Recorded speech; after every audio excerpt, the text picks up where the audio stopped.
Good morning, and welcome to Redeemer Lutheran Church. I'm Pastor Gary Lodeholt. Today is Shrove Tuesday, or as it is sometimes known, Fat Tuesday. Lent is typically understood as a more austere time, a time when we put away sweets and fats as we journey with Jesus to the cross.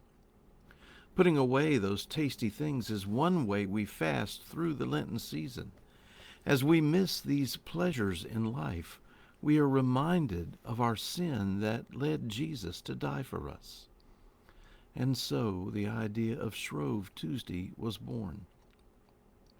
On the day before Lent begins on Ash Wednesday, we cleanse or shrive our homes of fats and sweets. Many churches celebrate with a pancake supper as the last opportunity for a taste of sweets until Easter. And in fact, this is the origin of Mardi Gras and the wild celebrations that go on before Lent begins. This week, as Lent begins among us, we are looking at the idea of fasting and some examples of fasting in the Bible. Today we want to talk about Esther and Ezra. The story of Esther is a fascinating one, and one that might rival any soap opera or late-night TV show for drama and intrigue. While the Jews were in exile in Babylon, the king deposed his queen and went in search of another. He found the beautiful Esther and married her.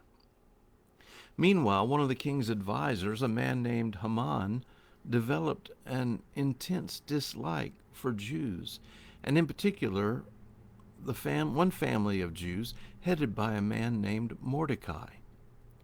What Haman didn't know was that Mordecai was the cousin of Queen Esther. Through lots of plot twists and turns, Haman seeks to destroy Mordecai and all the Jews. Mordecai, however, discovers the plot and went to Esther and asked her to approach the king to stop Haman's plot. However, it was not appropriate for Esther to enter the king's court without an invitation. Even as queen, she could be executed for approaching the king without an invitation.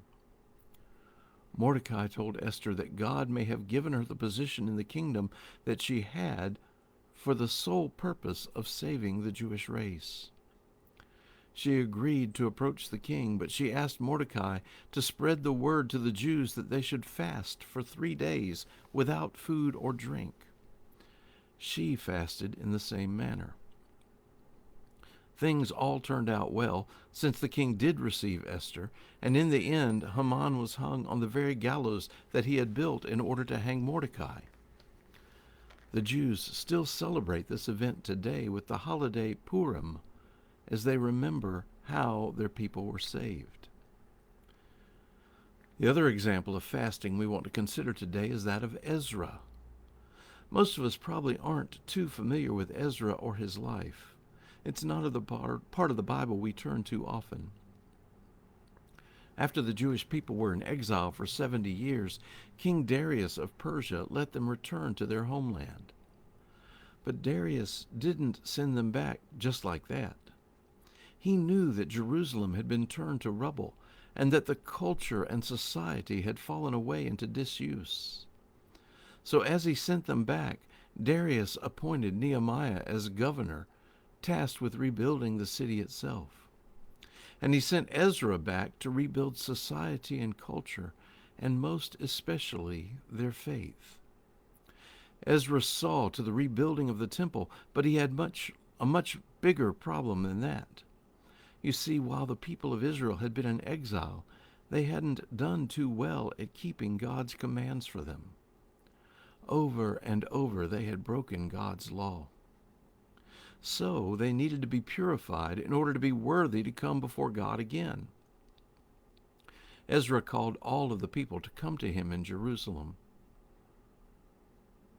Then, for 3 days, while they gathered, Ezra fasted and prayed, repenting on behalf of all the people for the sins they had committed. Then, when the people were gathered, he rose from his fast, and they offered numerous sacrifices as a sign of their repentance. Fasting, as a sign of repentance and sorrow over sin, is a long tradition, and Ezra's fast is that kind of fast. In some ways, Lent is something like that for us. As Lent begins tomorrow, may we turn from our sin and turn toward God. Thanks for watching, and remember to let this day belong to God.